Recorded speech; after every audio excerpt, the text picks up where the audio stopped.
Pessoal, boa noite a vocês. Aproveitar uma sexta-feira mais tranquila, né? Hoje, dia 26 de março, para tratar de alguns assuntos que interessam a nossa Minas Gerais e que ontem ganharam um pouco mais de planejamento já efetivo e que as pessoas sempre me perguntam com relação a eles. Primeiro, dar um abraço em cada um de vocês, meu muito obrigado sempre por estarem nos acompanhando, por estarem mandando as sugestões, as críticas também, que quando bem feitas, são bem-vindas, e dizer que nós estamos trabalhando, muito preocupados com o que tem acontecido em nosso país e, naturalmente, é um momento em que todos nós teremos de nos posicionar com muita firmeza, mas principalmente buscando o interesse comum. Não há como, nesse momento do Brasil, nós colocarmos em primeiro lugar questões partidárias, ideológicas, questões pessoais. É hora da gente começar a trabalhar como nação. O nosso momento é muito grave e nós temos que ter responsabilidade, principalmente respostas para que a gente possa controlar essa pandemia e o mais rápido possível voltar a crescer. Eu trouxe aqui alguns assuntos que interessam principalmente, que nós vamos conversar e claro, você que está me assistindo pode também mandar a sua sugestão, sempre surgem boas ideias aqui.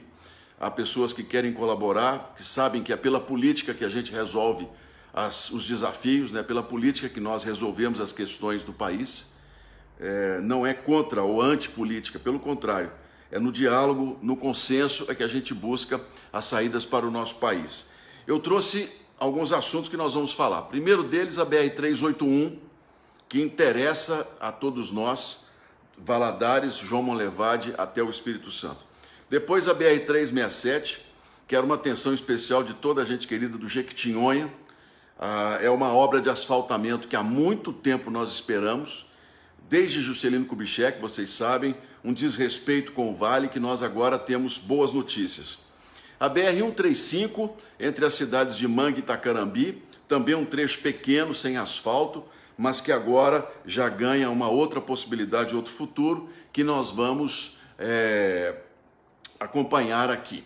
Também vou trazer informações sobre o metrô de Belo Horizonte, vou atualizar vocês sobre o assunto, e a barragem de Jequitaí, que era uma lenda, né, que sempre, desde Dom Pedro II, se falava nessa barragem, e que agora, se Deus quiser, nós vamos conseguir colocar em prática. Então vamos começar pelos assuntos e obrigado a todos aqueles que estão entrando aqui, o pessoal de Viçosa, o pessoal de Espera Feliz, muito obrigado a vocês, o pessoal de Manteninha, São João da Manteninha, um grande abraço, fiquem de olhos abertos mesmo. Se há uma coisa que nós brasileiros precisamos é ficar de olhos abertos e atentos aos políticos e à política. É assim que a gente vai conseguir cobrar e fazer as coisas melhorarem. Obrigado à NASA, MGC, boa NASA, MGC 479, eu estava me esquecendo dela.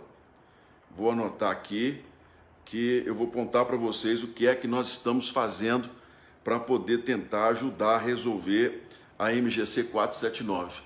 Mais algum outro assunto, pessoal de Manga? Vou falar sobre a 135, viu, até Itacarambi.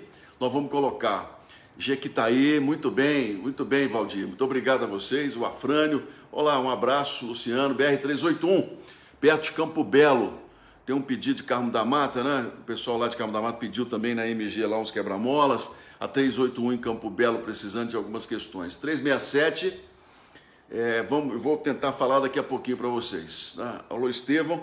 Então, se vocês tiverem alguma outra sugestão de tema, podem mandar também, que nós vamos tentar aqui ajustar para poder responder. Então, vamos lá. Primeiramente, sobre a BR-381, nossa ligação até Governador Valadares e depois se transforma em BR-262, entre João Monlevade até o Espírito Santo. A BR-381, o governo federal fez um compromisso conosco de duplicar 85 quilômetros no ano passado. 60 e poucos quilômetros já foram entregues. Quem viaja pela estrada como eu, quem tem andado por ela, percebe o quanto ela já melhorou, mas o quanto nós ainda precisamos que ela melhore. De Caeté à frente nós temos já uma duplicação que ajuda muito, a viagem se tornou mais curta, mas ainda faltam 2 lotes do governo, que um deles paralisou, inclusive, na altura de Antônio Dias. A obra está muito lenta. O que foi que aconteceu lá? Nós tivemos uma série de deslizamentos de terra, naturalmente não estavam previstos, e que geraram um sobrecusto no orçamento da BR-381.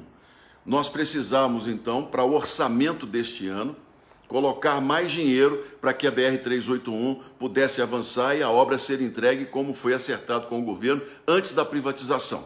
Pois bem, esse ano nós tivemos um movimento muito interessante de união de toda a bancada. Nós nos reunimos, senadores, deputados, começamos a conversar sobre o que nós precisamos fazer, que é a união da bancada pelos interesses de Minas Gerais. Os 53 deputados, os 3 senadores, nós temos que nos posicionar como mineiros e, diante do governo federal, cobrar as respostas que nós precisamos para o Estado. E foi exatamente isso que nós conseguimos no orçamento, as respostas em dinheiro que nós vamos ter para investir no Estado. Então, a BR-381, nós pedimos 120 milhões para a sequência da obra, na expectativa de conseguirmos ali em torno de 90. Conseguimos 63 milhões. Não é o ideal, mas é pelo menos o suficiente para que a obra não pare e os 2 trechos sejam terminados e entregue à população. Se nós terminarmos lá em Antônio Dias a duplicação e a ligação dos túneis que existem lá, a viagem vai se reduzir ainda mais em 10, 15, às vezes até em meia hora, dependendo da movimentação. Portanto, a BR-381, nós conseguimos os 63 milhões para dar sequência na obra. Poderia ser mais? Poderia, gente. Eu sei que muita gente vai dizer, mas isso é muito pouco.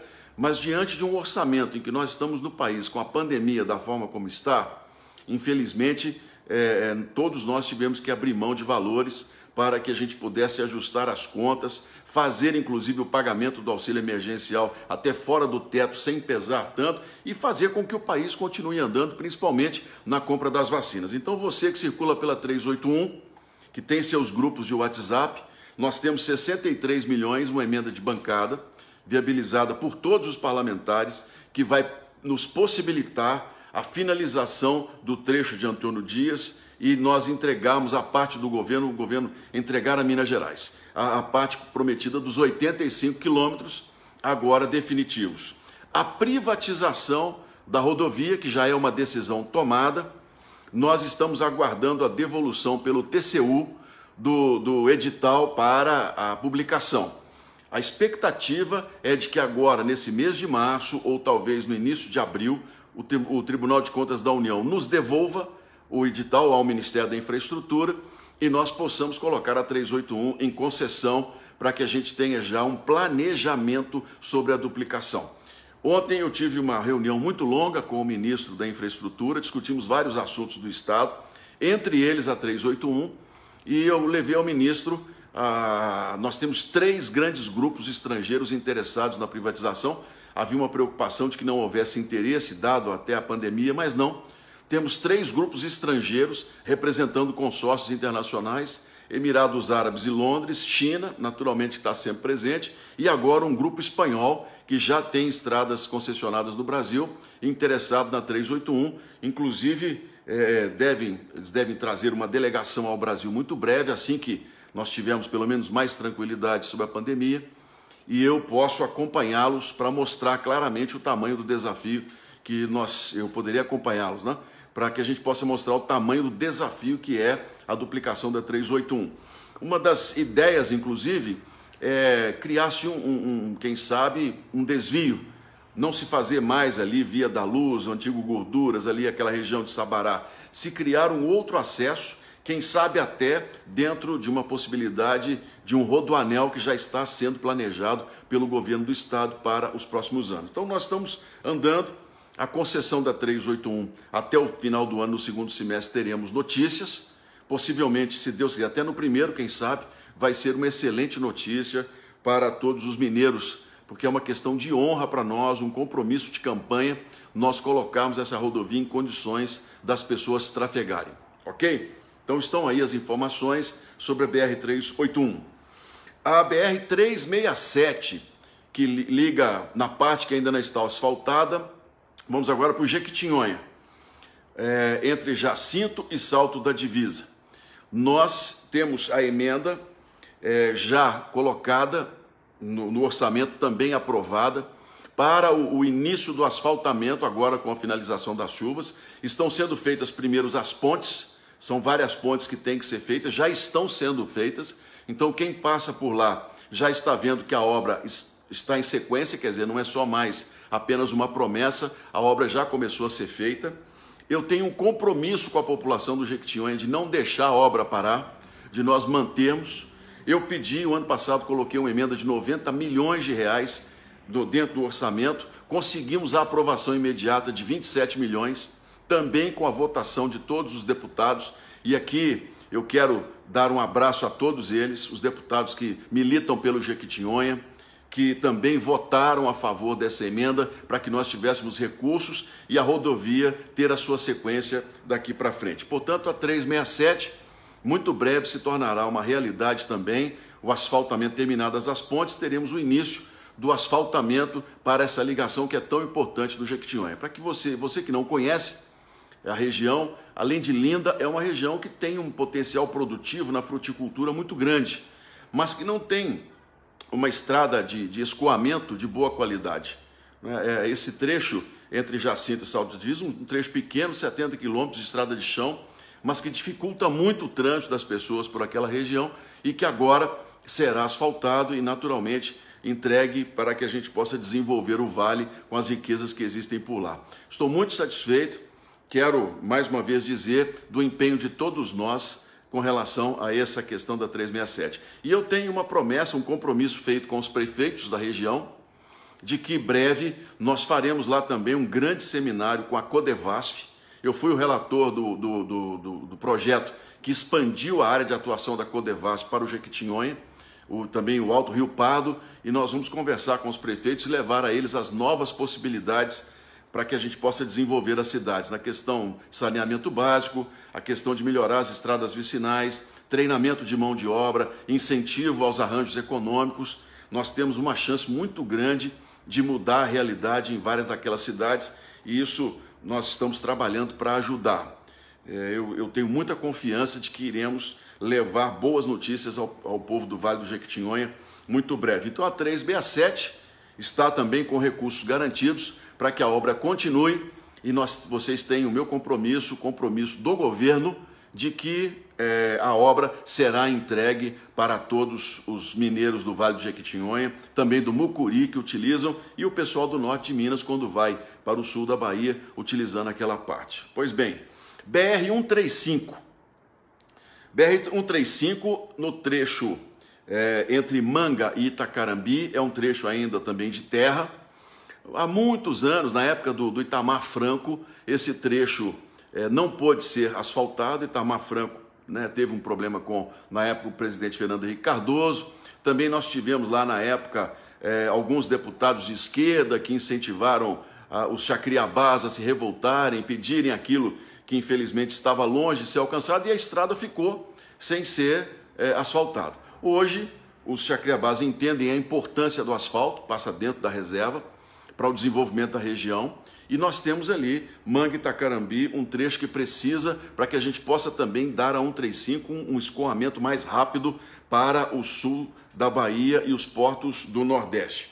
Eu quero aqui dar um parabéns em especial ao deputado Pinheirinho, que desde o primeiro momento me trouxe essa demanda, me pediu ajuda.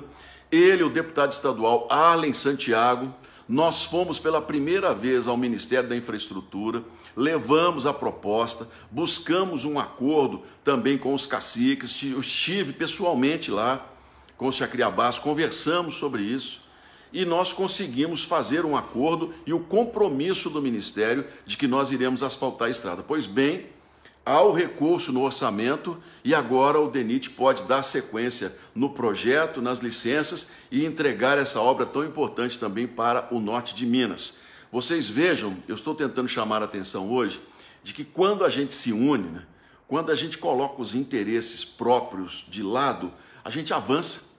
A política, ela resolve as coisas, gente, mas ela resolve as coisas quando o interesse público é colocado em primeiro lugar. Aí a gente consegue fazer com que as questões avancem. Em Minas Gerais, eu digo para vocês, nas últimas décadas, Minas nunca foi tão favorecida no orçamento como foi esse ano, por conta da união da bancada e na nossa posição junto ao governo de querer respostas em relação às nossas demandas. Então, a 135, pessoal de Manga, vocês têm uma boa notícia, o dinheiro está garantido para o início do asfaltamento, agora é esperar que o Ministério resolva a questão o mais rápido possível. Também no norte de Minas, a MGC 479 liga Januária a Chapada Gaúcha.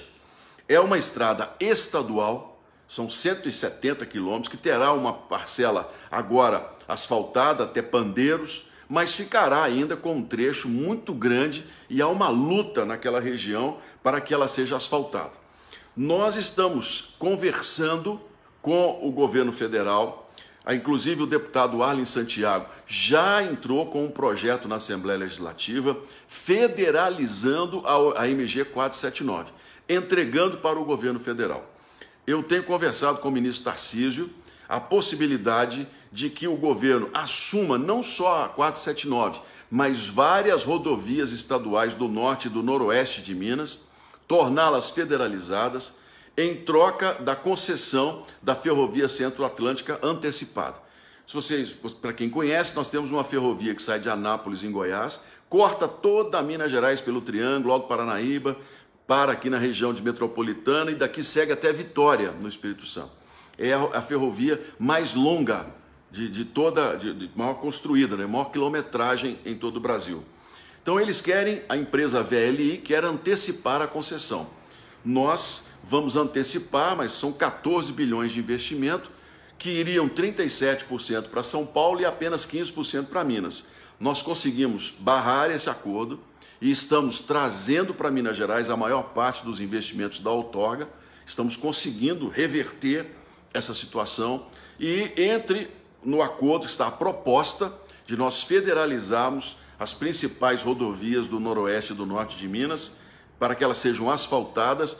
Por que isso? Porque elas sendo asfaltadas, a produção de grãos, tanto da região de Januária, acima de Pirapora ali, toda aquela região nossa do São Francisco, do noroeste, eles terão como escoar a produção de soja, de grãos, de milho, em direção à ferrovia.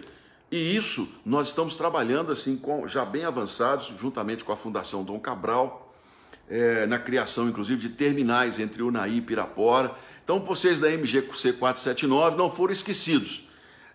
Esse assunto da federalização e do asfaltamento, claro que não vai ser de uma hora para outra, isso demora um tempo, né, até que toda a burocracia seja vencida, mas nós já estamos em tratativas de buscar uma solução para que a gente possa ajudar e resolver a questão do asfaltamento, tornando a MGC 479 uma rodovia federal. O assunto está na mesa e eu estou coordenando o grupo de trabalhos do Senado em relação aos investimentos que a FCA fará em Minas Gerais, e tenho certeza, nós vamos trazer para o nosso estado a maior parte dos investimentos. Não vai acontecer conosco o que aconteceu na Vitória Minas, 12 bilhões de investimento que foram para outros estados, São Paulo, Goiás, e não vieram para Minas Gerais. Dessa vez, nós não vamos deixar que isso aconteça.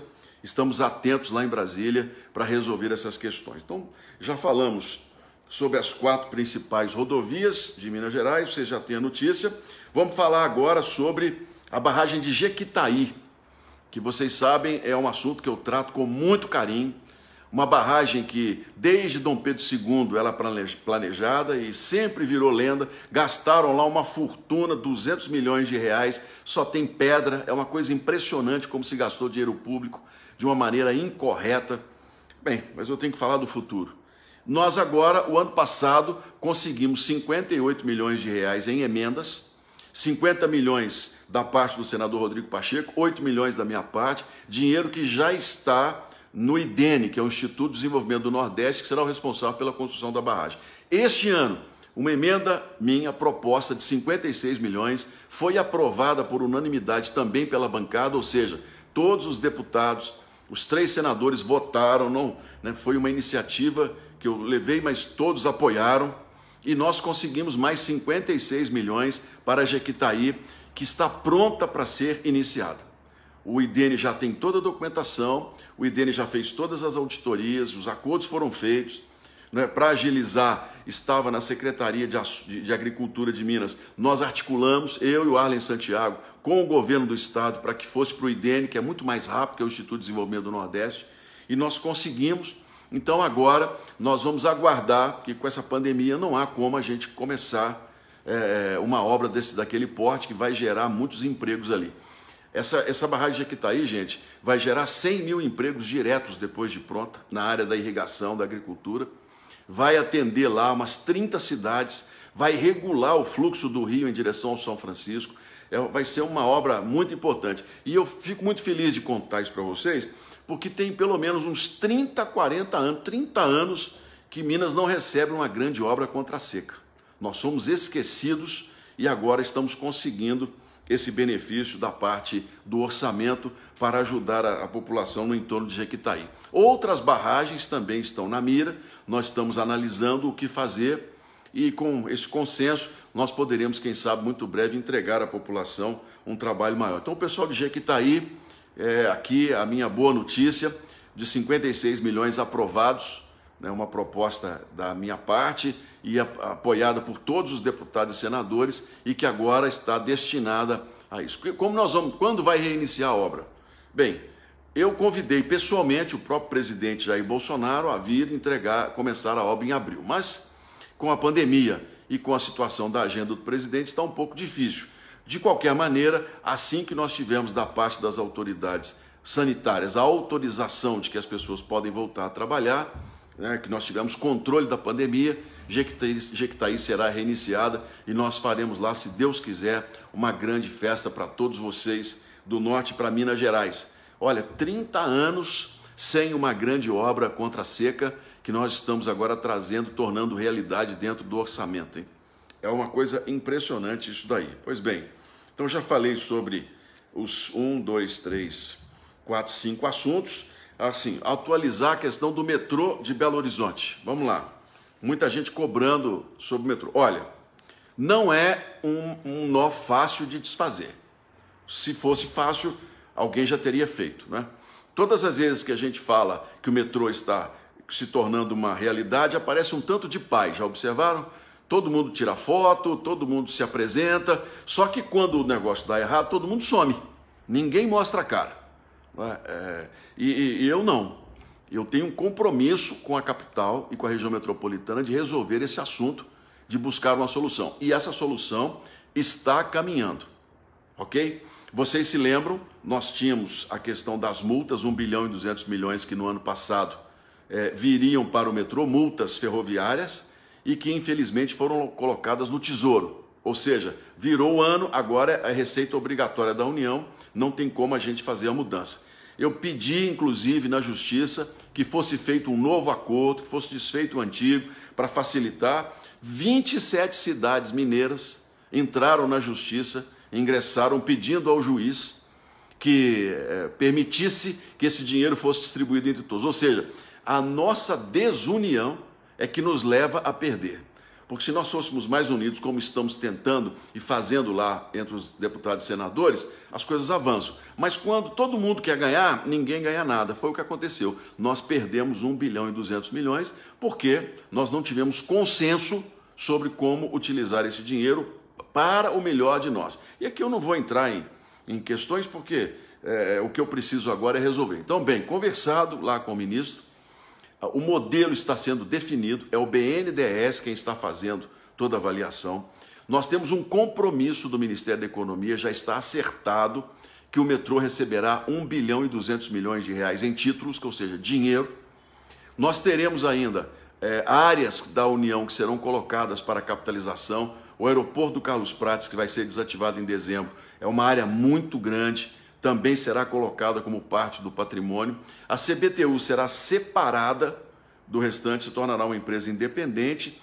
O governo do estado entrará com 400 milhões de reais do acordo da Vale, e aí nós estamos analisando qual a melhor maneira de se resolver o assunto. Já se chegou a falar que seria preciso 4 bilhões e meio. Não sei de onde tiraram isso, mas o importante agora é o que eles chamam de CAPEX, né, da obra. O importante agora é nós definirmos como nós queremos que o metrô funcione. E eu já coloquei o meu posicionamento, que é o de que a empresa que assumir, se for uma concessionária, se for uma empresa particular, da forma como o governo decidir, essa empresa tem que ter o compromisso de fazer a linha 2 até o Barreiro e lá um grande terminal de ônibus para Brumadinho e Ibirité, para que as pessoas possam se deslocar mais rápido e, principalmente, colocar no contrato que a empresa terá um financiamento no BNDES para estender o metrô até o Justinópolis e nós criarmos ali também um terminal grande para a região metropolitana. Então você de Ribeirão das Neves não está esquecido dentro do nosso planejamento. Aí você me pergunta, Carlos Viana, vai dar certo? Olha, uma coisa eu lhe digo, não será por falta de empenho e por falta de planejamento.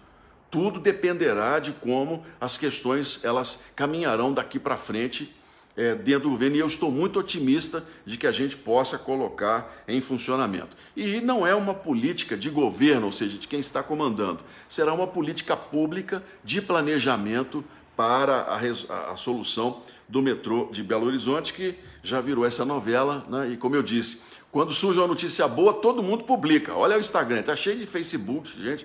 Todo mundo publicando, mas na hora mesmo do vamos ver, que dá o problema, some todo mundo, mas eu não esqueci, né? Eu não esqueci e nós vamos resolver, eu tenho muita confiança, tenho mais 6 anos como senador e esse é um assunto que eu quero ver resolvido para toda a Belo Horizonte, não é? Dentro do que a gente se comprometeu lá nas eleições. Pois bem, aqui a Glaucia me perguntando sobre o Rodoanel. Glaucia, o Rodoanel está sendo planejado pelo governo do estado.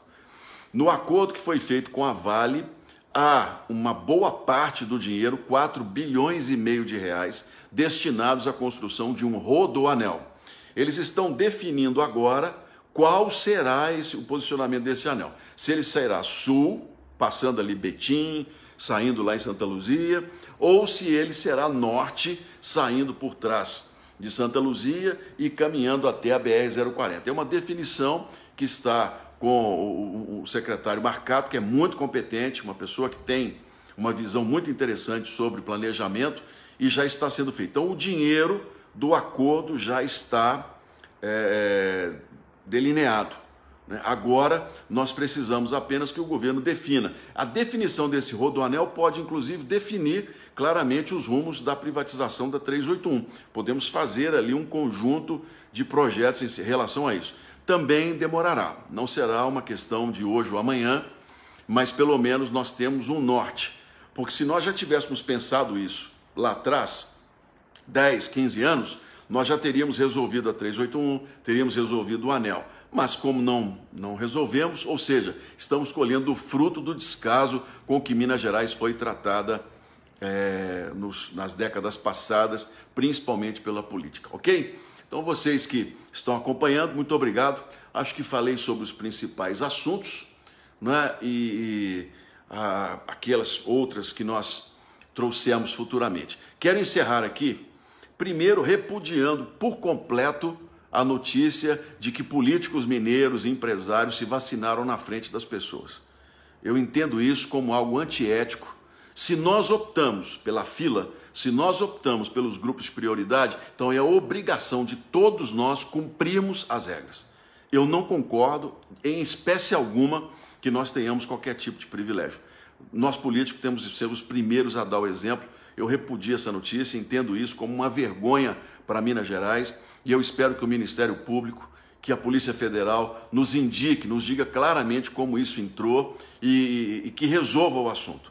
Também estamos cobrando do governo federal, gente, com muita ênfase a questão das vacinas, para que até o início do segundo semestre todos os brasileiros tenham recebido pelo menos uma dose. Estamos trabalhando muito nisso. Não é função de um senador, não é função de um deputado. As pessoas às vezes perguntam, vocês parlamentares não vão fazer nada? Olha, o poder ele é dividido. O poder ele tem que ser trabalhado em várias faces, em várias pessoas, até para que ninguém tenha um poder excessivo. Quem decide sobre vacinas é o Ministério da Saúde, o governo federal. Nós, parlamentares, temos que dar apoio nas leis para que o governo possa agir com muita rapidez. Outro ponto que eu quero também dizer para vocês, a pandemia no Brasil está fora de controle. É uma realidade que nós temos que encarar. Não há controle sobre a transmissão, infelizmente. Nós investimos muito na prevenção, esse dinheiro foi muito mal usado, não há um culpado apenas. Às vezes eu observo a oposição, as pessoas dizendo que a culpa é exclusivamente do governo federal, do presidente. Não é. Há vários culpados nessa história. O presidente errou em não incentivar as medidas de proteção, de isolamento, errou em não ter um planejamento, uma coordenação pelo Ministério da Saúde. Os governadores erraram muito, porque são eles os responsáveis pelo SUS no estado.